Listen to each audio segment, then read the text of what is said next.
Welcome to our channel. Legend has it that the Da Vinci Code is the most controversial bestseller in nearly a century.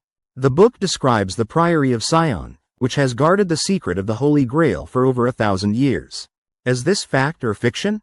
Were Da Vinci, Newton, Hugo, and other famous bachelors really members of the Priory of Sion? Have they truly been manipulating the course of our history in secret? What is their purpose? Perhaps when we step out of fiction, carefully study Da Vinci, decrypt his manuscripts, and restore his historical background, those elusive dark hands will quietly surface. Why does Da Vinci's artwork always feature a mysterious feminine figure? How could he freely document anatomical details in his manuscripts that the Vatican deemed taboo? Behind all these mysteries, it seems there is a voice saying that the Da Vinci Code and the story of the Priory of Sion are not fabricated. Could there really be such a mysterious organization in history? Today, let's discuss this story. Around the age of 45 or 6, Da Vinci completed this famous mural, The Last Supper, in Milan, Italy. I believe everyone must be familiar with the various codes in this mural. For example, why do all the disciples' hands, when connected, form a musical score that can actually be played, evoking a requiem-like feeling?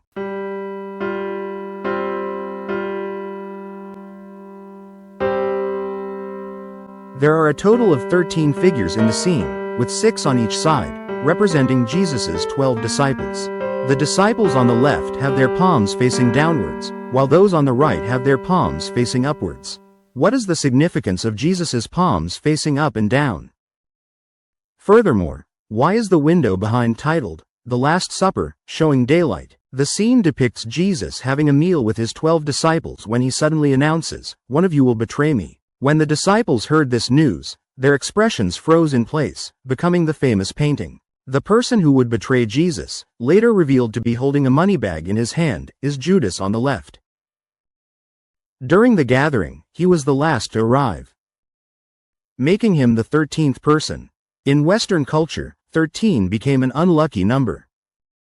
Likewise, the 30 pieces of silver in Judas's money bag also faced stigma.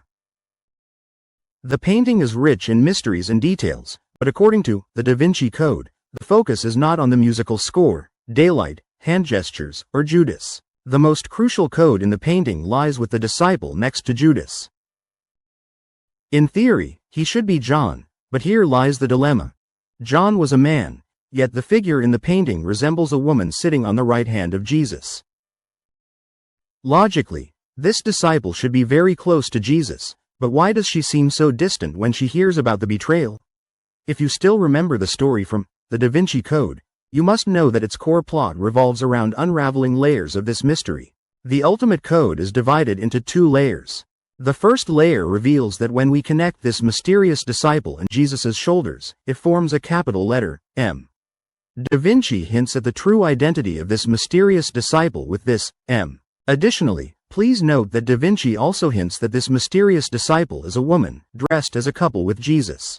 Moving on to the second layer of the code, the arrangement between the mysterious disciple and Jesus forms an inverted triangle shape, resembling a cup when combined with Jesus's hand gesture resembling an eagle's claw on the table. This part of the code hints that the mysterious disciple is the so-called Holy Grail. But what exactly is the Holy Grail? The story in the Da Vinci Code takes a big turn and ultimately reveals to us that the Holy Grail is not an actual cup but a woman.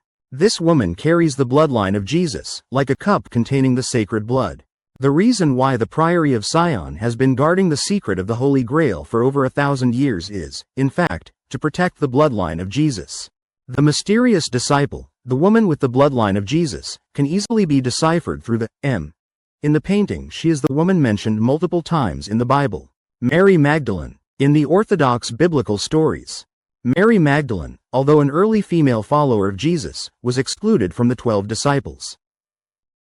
The Orthodox narrative also states that when Jesus was crucified, the other disciples fled, but she remained at the foot of the cross, witnessing his suffering, death, and burial. 3 days later, before dawn, Mary went to Jesus' tomb and found it empty. The other disciples arrived upon hearing the news, but after seeing the empty tomb, they departed, leaving Mary alone to weep.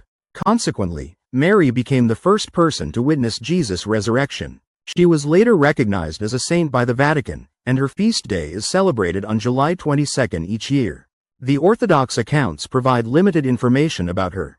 In the Da Vinci Code, Mary is depicted as the Holy Grail, bearing the flesh and blood of Jesus and being the progenitor of Jesus' descendants, whom she bore in a romantic relationship with Jesus. The bloodline of this descendant has been secretly guarded by the Priory of Sion. Later on, to ensure this secret remained within the Priory of Sion, an elder of the order encoded these stories into a fresco using a complex cryptographic system. This elder was none other than Leonardo da Vinci. In 2003, when novelist Dan Brown published all these stories in the Da Vinci Code, it immediately sparked a massive debate throughout the Western world. Many religious figures criticized Dan Brown, and in some regions with strong religious influence, the book was directly banned. However, simultaneously, the immense controversy propelled the novel to global sales of 80 million copies. More importantly, in the preface, the author Dan Brown stated that all descriptions of artworks, architecture, documents, and secret rituals in this book are accurate. He never seemed to treat the stories he told as fiction, and he publicly stated multiple times that the Priory of Sion was a real historical organization. Consequently, many people began to treat the Da Vinci Code as historical truth. For example, in 2006, the Daily Mail in the UK conducted a survey which found that 1 in 5 adults had read the Da Vinci Code, and 60% of them believed that Jesus married Mary Magdalene and had a child. So, are the Da Vinci Code and the Priory of Sion not merely fictional inventions? We will continue to search for answers to this question within The Last Supper.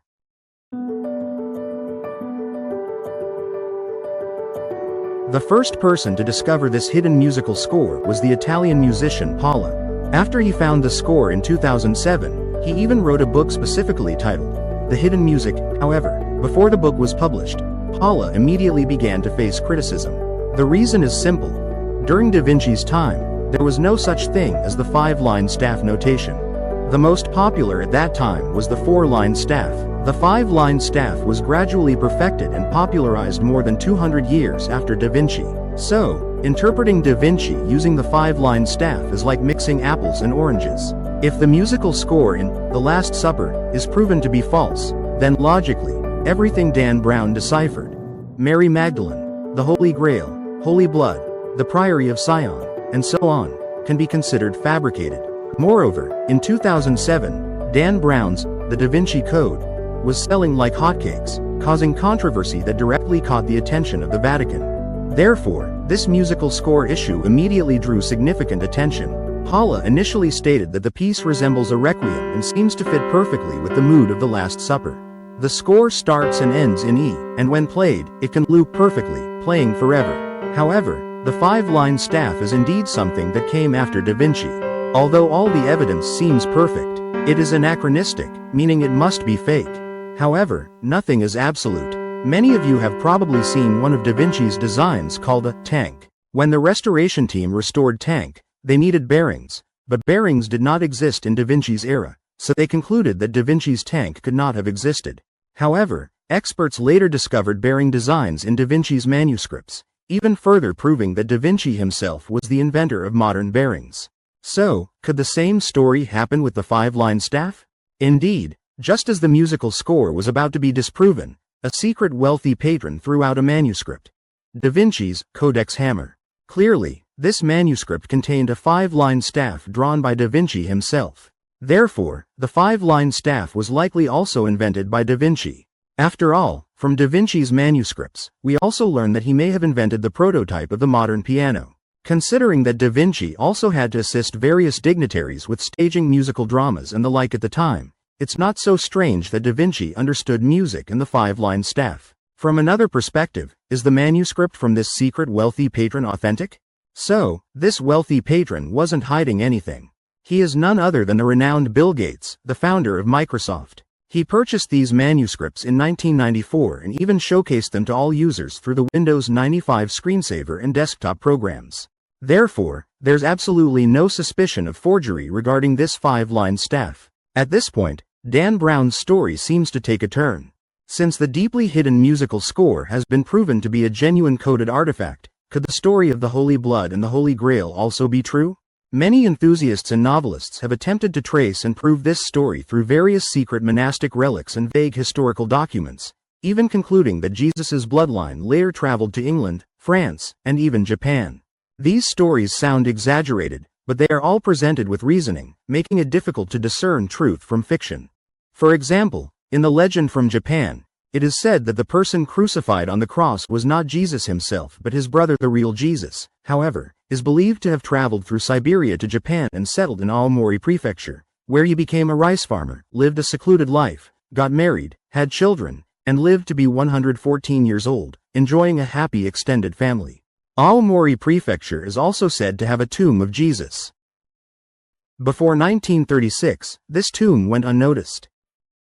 However, archaeologists at the time unexpectedly discovered a document written in ancient Middle Eastern script near the tomb. After deciphering it, the document revealed details about Jesus's marital status and later life. Unfortunately, the document was lost during subsequent wars, and the local government has no plans to continue excavating this mysterious tomb. Local museum staff mention that the local dialect is very peculiar, with mother being called Abba and father being called Aya. While mothers are typically called Mama worldwide, here, mothers are referred to as Abba, which is very rare. Another rare aspect of the dialect is that it happens to be the ancient Aramaic language, which was the primary language spoken by Jesus during his time. The stories about searching for Jesus's bloodline all over the world are plentiful and quite intriguing. We will delve into the specific plots in more detail if we have the opportunity in the future. Next, we continue to share the perspective of an Orthodox historian, who believes that Da Vinci leaving codes in his paintings and the influential Prior of Sion could indeed have existed in history. However, this Prior of Sion was not a religious group but a renowned historical family called the Medici. Simultaneously, the movement led by the Medici family, which influenced the world, was not a secret conspiracy but the famous historical event, the Renaissance. The story behind this goes something like this. Let's go back to 1472. The 21-year-old Da Vinci was studying the secrets of three lights in Master Verrocchio's studio. Meanwhile, in Poland, an infant named Copernicus was born. This infant would later pen the greatest heresy in history, heliocentric theory. He directly challenged the authority of God and the Pope with his heliocentric theory. However, we now know about the heliocentric theory. How did the heliocentric theory later overcome the Pope's authority? It turns out that all of this was because, in 1600, the Pope received a mysterious letter. The letter stated that the Earth revolves around the Sun, which is why we only witness tides once a day, and so forth. In short, the letter, based on objective facts and rigorous logic, proved that the Earth revolves around the Sun, an indisputable physical fact. The Vatican was stunned. Who dared to defy them? Investigate, find out immediately. But as soon as the Vatican looked into the sender's background, they backed down. After much deliberation, they sent back a courteous rebuttal paper. The Vatican argued, "No, your premise is flawed. We observe tides twice a day in Venice." So, who was this mysterious sender? It turned out to be the proclaimed father of modern science, Galileo. At this very moment, in Florence, he was under the protection of the Medici family. The Medici family seemed to be saying, "You want to touch my man? You'd better think twice, even if you are the Pope." The story sounds exhilarating, but in reality, this fatal blow from Galileo was something the Medici family had been meticulously planning for 6 generations. The first head of the family started from scratch, becoming a well-known banker. He then supported a cardinal born a pirate and eventually helped him ascend to the papal throne. Thus, the Medici family quickly became one of the wealthiest in Europe. Next, under the second head, the family not only became wealthy but also promoted ancient Greek teachings in Florence, aiming to transform Florence into a democratic and prosperous city-state like ancient Athens. Then, as the second head's political influence grew, even the Pope had to step aside. However, suddenly, the Pope, in alliance with rival families, succeeded in expelling the second head from Florence. This expulsion did not cause significant losses to the Medici family. The second head later returned to Florence. Although he outwardly reconciled with the Pope, he privately harbored resentment. Thus, he decided to continue the grand project in Florence, the Florence Cathedral. This cathedral is actually called the Basilica di Santa Maria del Fiore. Its dome is constructed from 4 million bricks and is self-supporting, without any scaffolding. It remains the world's largest self-supporting dome, spanning 44 meters. The ceiling is adorned with magnificent religious frescoes. When you look up, it feels as if you are truly ascending to heaven. However, it's clear at first glance that it is more majestic than the churches and frescoes in the Vatican under the Pope, which is undoubtedly an act of overreach. However, can such an overreach succeed? Isn't it true that the cathedral has been under construction for over 100 years and still cannot be topped off? Thus, the story of the Medici moves from the second generation to the third, and our Da Vinci makes his appearance at this very moment. Do you know which cathedral Da Vinci helped Master Verrocchio top off? It was the Basilica di Santa Maria del Fiore, symbolizing a declaration of war by the third head of the family against the Pope. Da Vinci's involvement led to his recognition, and the third head started providing significant support for Da Vinci's research and creations. However, the good times didn't last long. If you've played Assassin's Creed, you'll surely remember that this third head was Lorenzo de' Medici. He narrowly escaped an assassination attempt by assassins. In reality, these assassins were backed by the renewed alliance of the Pope and rival families. As a result, they completely expelled the third head and nearly uprooted the entire Medici family from Florence. At this time, Da Vinci, at 30 years old, was painting The Adoration of the Magi, a work he left unfinished. Have experts discovered traces of certain pagan altars within the depiction of The Adoration of the Magi? It's highly probable that at this point, Da Vinci, under the direction of the Medici, had already begun using narrative frescoes to subtly critique the Vatican. In fact, the story of The Adoration of the Magi tells of 3 magi who traveled from the east to worship Jesus upon his birth. But have you noticed? This religious custom, reminiscent of searching for a reincarnated spiritual leader, doesn't seem to align with Judaism or Christianity. And if Jesus was born in Bethlehem, where were these magi coming from in the east? What kind of religious scholars might they have been? It is indeed evident that ancient Judaism did not spread further eastward, leading to historical doubts about whether these magi were scholars of Persian Zoroastrianism or other Eastern religions. This raises the question: could Jesus have been influenced by other Eastern religions? Therefore, such stories were highly detrimental to the Vatican's rule at the time.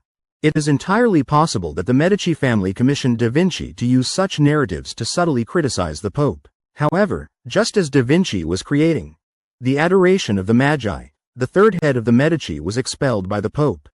Consequently, Da Vinci had no reason to continue painting. Like other factions of the Medici family, he was forced to leave Florence and go to Milan.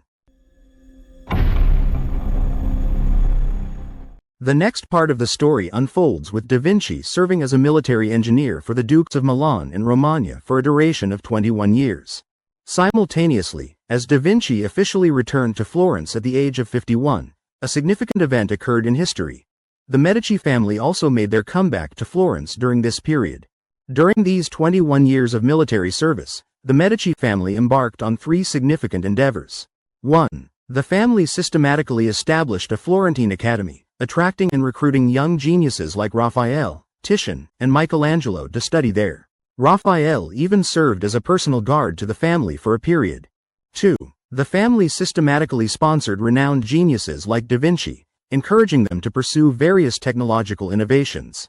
At the same time, Da Vinci's letter to the Duke of Milan listed his 10 major abilities, omitting only his painting skills. In fact, this letter is quite peculiar. Experts unanimously agree that it is the only page among Da Vinci's surviving manuscripts that was not written by Da Vinci himself. The letter was likely ghostwritten for Da Vinci by a member of the Medici family, serving as a form of secret communication to the Duke of Milan.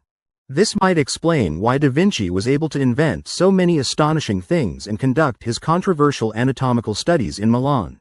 Without the protection of a powerful family, Da Vinci's dissections of human bodies would likely have led to him being burned at the stake, similar to Bruno. Furthermore, Da Vinci also created The Last Supper during his time with the Duke of Milan. So, could The Last Supper, like The Adoration of the Magi, genuinely be a fresco containing a hidden critique of the Vatican? Perhaps the interpretations of its codes by later generations are true, and Da Vinci did intend to use this painting to tell the story of the Holy Blood, the Holy Grail, and Jesus' wife, a narrative considered taboo by the Vatican. Continuing on, the same year the third head of the family passed away, a young man he had casually invested in suddenly became famous throughout Europe. This young man was Columbus, who discovered America. The return on investment was truly incredible, and the Medici family thus increased their investment in maritime endeavors. It was precisely because of these three initiatives that the family regained its strength. 21 years later, both geniuses returned, and Da Vinci's story moved into the chapter of his battle of wits with Michelangelo. They were both commissioned by the Medici family to create magnificent frescoes in the Florence City Hall. In fact, Da Vinci was a former protege of the third head, while Michelangelo was nurtured by the Medici family from childhood. This battle of geniuses was also the Medici family's way of testing their ability to cultivate talent. Unfortunately, neither party completed their frescoes, and the competition remained inconclusive. However, looking at subsequent events, the competition seemed to have reached a conclusion. The center of the Renaissance shifted from Florence to Rome. Raphael, Titian, and Michelangelo, the protégés from the Medici Academy, began to make their mark in Rome. And as Da Vinci had aged, with a shift in circumstances, he was no longer highly valued by the Medici family. He simply roamed on the fringes of Rome's grand stage, beginning to dedicate himself to creating the Mona Lisa. Next, let's address another question. Why could Michelangelo's sculpture of David boldly stand in the streets of Florence 500 years ago? And why did he dare to paint the naked Adam within the Pope's palace? Could people of that time truly accept such nude art? You know, I wouldn't even dare to directly show you these works today. In reality, it's quite evident that this was a declaration of victory by the Medici family over the Pope. This is because the fourth head of the family, Giovanni di Lorenzo de' Medici, himself became Pope. From supporting a Pope in the first generation to opposing the Pope in the second, the third generation in a period of dormancy, and then the fourth, fifth, and sixth generations, the family successively produced 4 popes. When the sixth pope died, it seemed like the Medici family had lost the competition for the papal throne, as no new pope emerged from their family. So what were they to do? Thus, we see Galileo's letter to the Vatican. Essentially, this was the Medici family saying, "Let the era of papal rule over Europe come to a definitive end." Next, the Medici family's new weapon, science, was about to sweep across Europe.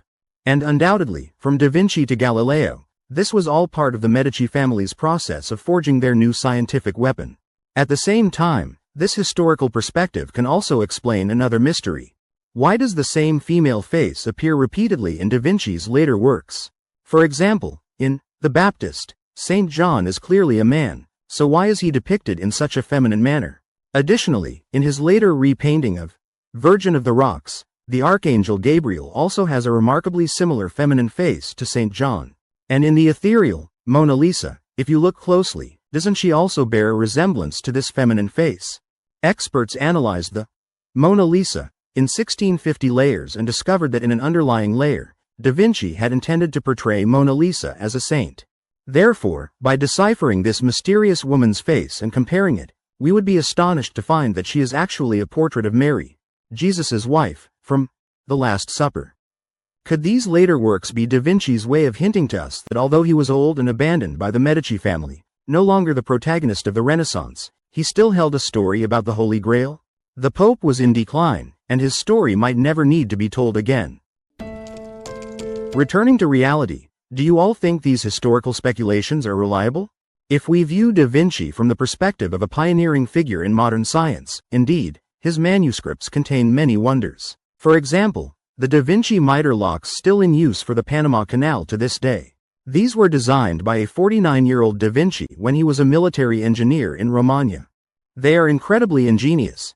These locks can automatically close using the force of water, tightening progressively to prevent leaks. From a modern perspective, it feels like on the Panama Canal, the locks open sequentially, lifting ships to a higher water level. The Panama Canal connects the Atlantic and Pacific Oceans with a total of 9 sets of locks to raise and lower cargo ships, all utilizing Da Vinci's design.